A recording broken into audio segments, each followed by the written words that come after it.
Welcome back to the Pelle Neroth Taylor Show. Well, I always try to provide sources because, of course, you hear the astonishing claims made on my show, and you want to find out more. So, MK Ultra, which is our next topic, I'll just quickly list a couple of books: The Search of the Manchurian Candidate by John Marks, Acid Dreams by Martin Lee, A Terrible Mistake by H.P. Albarelli, Chaos by Tom O'Neill, Poisoner in Chief by Stephen Kinzer, The CIA Doctors by Colin Ross, Project MK Ultra, the complete collection by various authors, and One Our Life Beyond MK Ultra Then and Now by Eliza E. So do check those things out because they are sterling pieces of journalistic work as far as I could tell. But we've got with us Jane Hatch, who's a writer, whistleblower journalist, a shaman, and survivor of a family court. And she believes a system of torture and mind control called MK Ultra has infiltrated almost all Western institutions. Children are often the target of these mind control programs, according to her research. And she's written a book called The Land of Broken Crystals and the Girl Who Knew Too Much. Welcome to the show, Jane. Thank you. Thank you very much for having me. Well, I was just saying, it's probably not your topic because you're focusing more on children, but I was wondering with my previous guest whether, these guys who are, shooting at Trump, whether they're kind of weird, both of them, and not quite with it. That guy Crook seemed to be a nice, sweet little boy at school. He turns up 2 years later. He's become transgender. He's got long hair, weird. And then this other guy also looks a bit weird. And, people do get drugged to carry out assassinations. I mean, it's not impossible, or brainwashed so that they think that they're seeing things and imagining things that aren't there. What do you think of that? And bring in your book into the topic of conversation and your specific area of research. Well, it is believed by a lot of survivors of MK Ultra that a lot of the assassins and the school shooters are themselves MK Ultra, and they've been MK Ultra since childhood. And they're also called sleeper cells, that they were designed, tortured, mind split for exactly this project, this assassination or school shooting, whatever the deep state Nazi program wants them to do at a certain time in their life, they will come out, and they can be triggered by many, but most of these MK Ultra have programmers, and they can trigger them with codes, with words, with situations. And most assuredly, or I should say, is a very good possibility that the assassins were MK Ultra victims. Wow. Your book, The Land of Broken Crystals, what brought you into that topic? I mean, do you have any personal experiences of it? And how did you find out what you found out? Well, that's a big question. I found out, I went sort of backwards. I experienced family court, which I deduced after my own experience and interviewing other women who had gone through the court and families, that there was a satanic system that seemed to be in place that replicated MK Ultra. And so I went from the beginning, the end of the experience, to researching MK Ultra and interviewing other survivors of MK Ultra.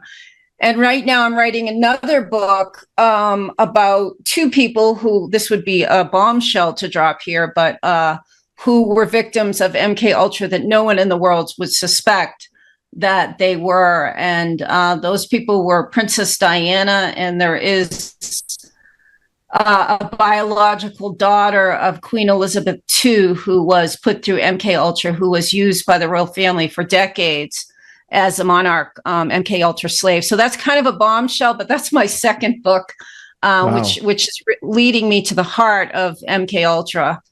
Well, I mean, are you at liberty to talk about, Princess Diana? I was in Paris that night she was killed, and I went really? Yeah. I walked past the I was with my wife at the time, the Place de Vosges, and I remember tying my shoelace and seeing a couple of motorbikes and TV vans, and that took the Eurostar, the train, under the channel the next morning, and people saying mobile phones were ringing and so on. And so that's my big brush with a great historical event, and obviously she died a couple of hours later. But and then I saw her funeral. I mean, I went down to Kensington Palace, and then I saw the funeral procession, whatever, the car that sped up to Althorp went right past my street. So I remember that so clearly. It's like one of those 9/11 moments. Remember exactly where you were. But anyway, Yeah. Oh, yeah. and the whole Diana story completely dominated the UK news cycle in the 1990s. I mean, every day Oh, yeah. she was. It's hard to explain to a younger generation, isn't it? Sometimes I don't know. In the US she was massively popular, but the tabloids Oh, basically yeah. had a story about her every day. And of course, they had The Crown, that TV series on Netflix, which has brought the story up Yeah. again. So she's still media fodder. And if she was MK Ultra, I mean, what evidence do you draw on to argue that? Well, I'm drawing it primarily from a woman named Elizabeth Wallace, who is the biological daughter, she claims, and I have 100 hours of interview with her at least, who was the biological daughter of Queen Elizabeth, who it's a bombshell, but she was close friends with Princess Diana. They were in the same system together, and Wow. she met with her many times at Kensington Palace. But they were in the same monarch sex slave program, MK Ultra. Princess Diana. Nobody in the world knows this, except for the people in the program themselves who saw Diana in the program, that she was also being used in a monarch program. Wow. According to, yeah, I know. And I've listened to, I've been with Elizabeth Wallace in hundreds of hours of interviews. And I do believe she is the biological daughter of Queen Elizabeth. And I do believe she was close friends with Princess Diana, and she has hours and hours of testimony of being at Buckingham Palace. But Elizabeth, as well as Diana, was being used by the royal family in the monarch program. And I know this is it's just hard to digest, and it's hard to just bring it up in an interview like this, because So, but I have hours and hours and hours of testimony, and I've come to believe it. And that is the basis of the book, is a lot of Elizabeth Wallace's testimony about about knowing Diana and knowing what was really going on behind the scenes and what they were really, really using Diana for in the background. Wow, what incredible story. I mean, well, I mean, do you have you taken out life insurance? I was going to say, or is this Elizabeth Wallace? Have you got multiple copies of your manuscript on the? No, I do need a dead man switch, or maybe a dead woman switch, because I have all these interviews, on in my possession, and I have the book is almost completely written. I'm just weaving in Elizabeth's story, and it also involves Hitler and Joseph Mengele and Queen Elizabeth's relationship with those men, and and Dick Cheney and the American military. It's a lot to bring up in this short interview, but the book is about 400 pages long. Wallace looking woman. You say extraordinary claims require extraordinary evidence, but this Elizabeth Wallace woman, her interviews, it all comes from interviewing her. I mean, she's not some kind of crank, or she's credible, obviously, in your eyes. Can she support what she's saying with particular descriptions that give credibility to what she's saying? Yes, and I dig deep. I ask her to describe, when you were visiting with Princess Diana, who brought you there? Where did they pick you up? Where did they, what kind of tea set was there? What did they serve you? Did you meet Paul Burrow? Did you meet Colin, the chauffeur? What was she has thousands of not photographs, but images she drew of being in Buckingham Palace and Kensington Palace and the Vatican. And she was a monarch MK Ultra sex slave. I don't know if you know what that is. The monarch it's part of MK Ultra, but have you heard of Kathy O'Brien, Transformation of America, or Arizona Wilder?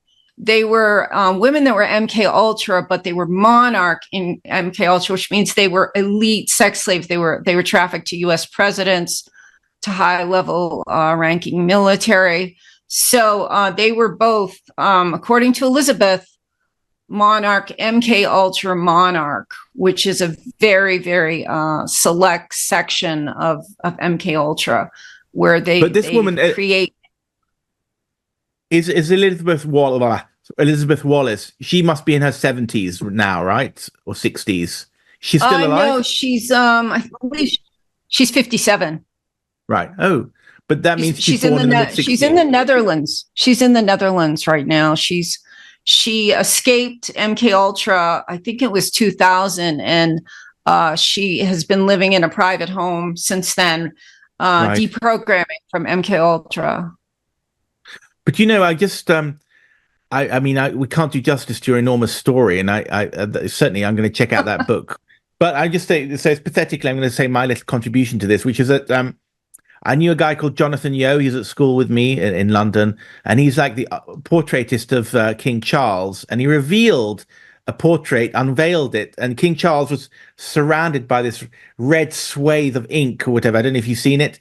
And when you hold that portrait up to a mirror, there's actually a devil in the picture, right? So they've got half the side of a devil next to Prince Charles, but if you see the other half when you hold up a mirror to it, and it really does look like that. And you think, damn you, Jonathan, you've really done it now, haven't you? You've actually sprung a trick on the royal family that they are Satanists, totally believable. Yeah, I wish I could meet him at the next school drinks party. Anyway, yeah. What do you think? They reveal the truth in subtle and not so subtle ways. They get Right. it. There is revelations about that they are truly satanic. Wow. It's a cliche, but satanic pedophiles, I gotta say it. It does exist. Yeah.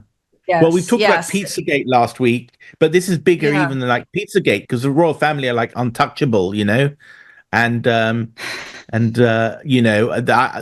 most I was hitting for was some kind of Belgian cabinet ministers, but here you've got it's like the story of the millennium or something, if it's true, I mean, what else? What else could be bigger than that story that you've just said, Exactly.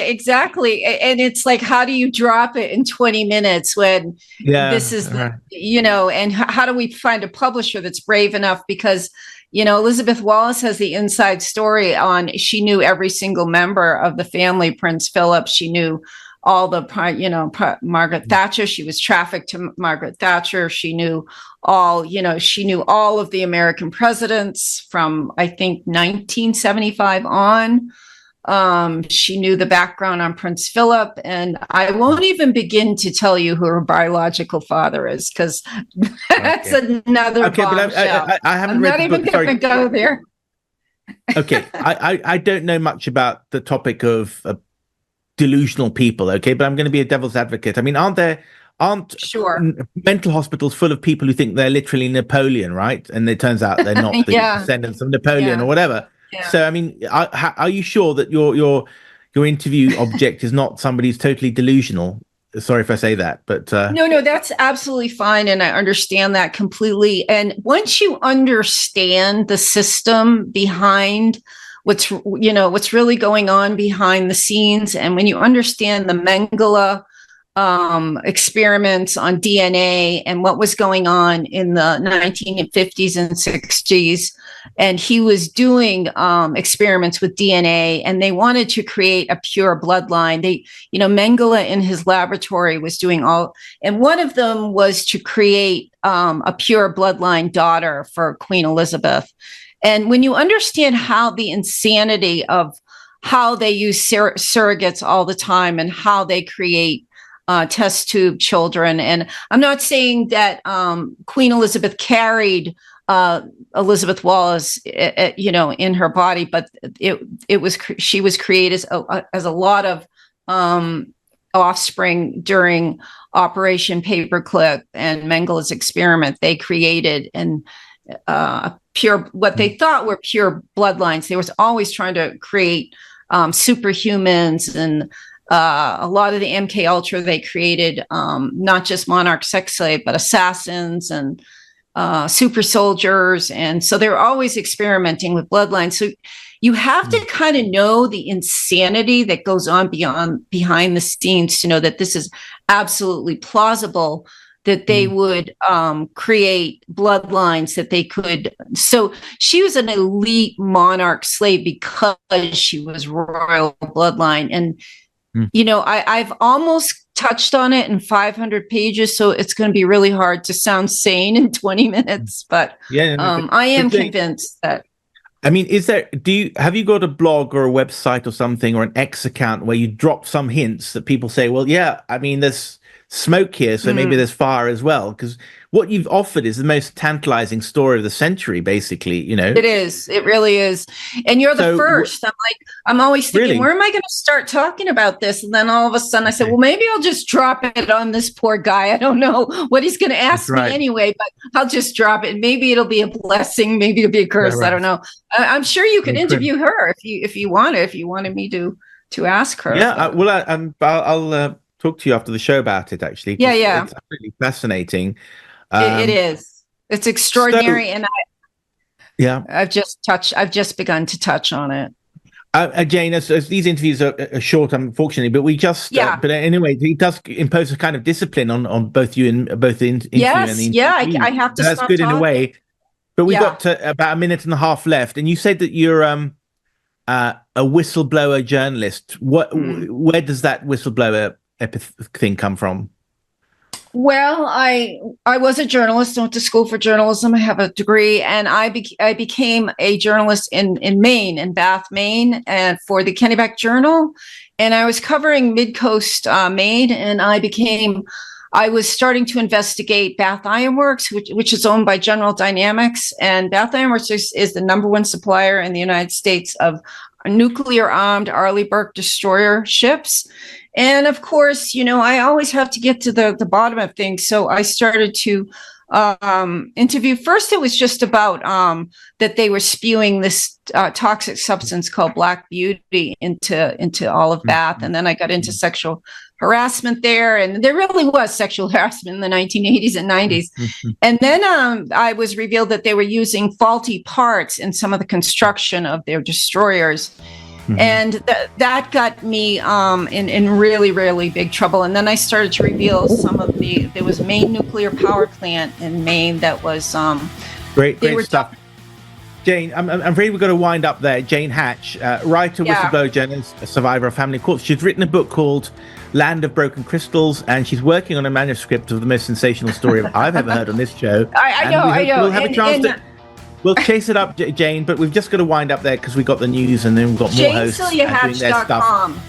JaneCeliaHatch.com. Jane, okay, great. People check out that, and I'll talk to you again, and I'll chase what you said up just after the show there.